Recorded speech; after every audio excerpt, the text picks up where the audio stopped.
Hey, what's up, you guys? Panzer here.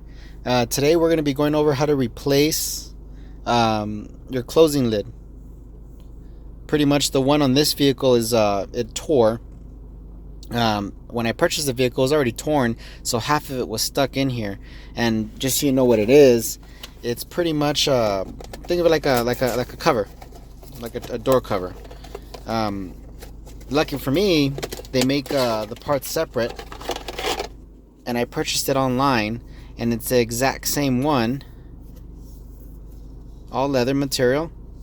Well, actually, I think this one is a vinyl material. It's the same concept for the factory OEM one, which is a vinyl. It's not a leather, but it's pretty much just the cover. And I'm going to show you how to get it replaced. It's a pretty simple process, but just to keep this video short, let's go ahead and run through the steps. So the very first thing you got to do is we got to pop this plate here, and it's pretty easy to do. Obviously, I'm just lifting that up so you can get like a better view. Obviously, we're gonna pop open this lid, and we're gonna grab here at the end. On one side, there's a clip over here. As you can see, that one popped open. With the other side, you can do the same. Be very gentle. Doesn't really take much effort to pop it open. Alright, once you have that, then you can go ahead and separate this piece. Now, I already got a replacement as well for this, because this also broke. It's mainly just plastic little connector clips here on the side.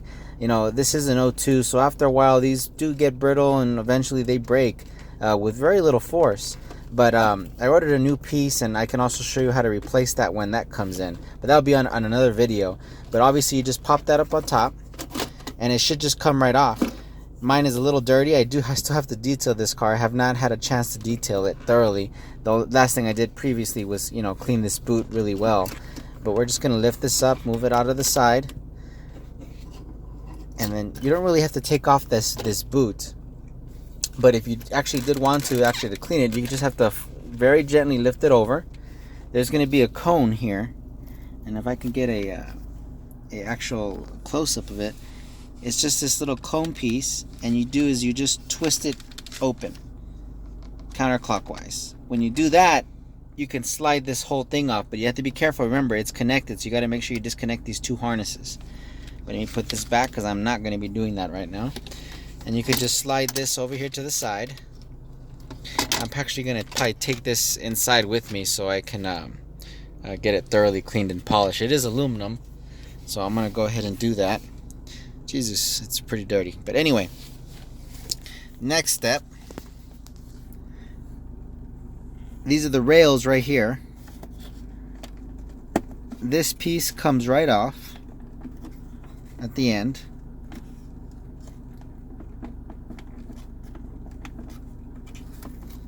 Ooh, it is really dirty. Jesus Christ. Look at that. Let's throw that shit out.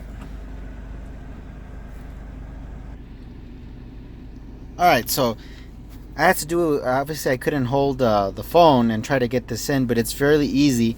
You want to take your time with this. Remember, even though this is a new piece, it is a ABS composite. So the trick to this is, at first I thought I had to remove this end over here to slide it in here, and that's probably the proper way to do it. I would have to take off this whole piece here, including this bottom tray, but you know, I didn't really have to do that.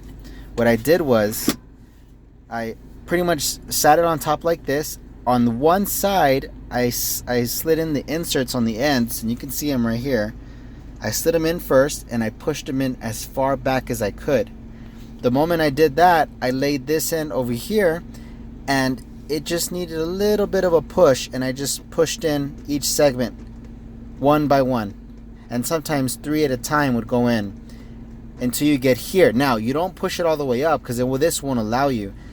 Once you have about half of them on this side put in, you should be able to just slide it enough back where you can just push the last bit in here, and just be very careful. As you can see, look, I can actually pull it out still now, and if not, it goes back in.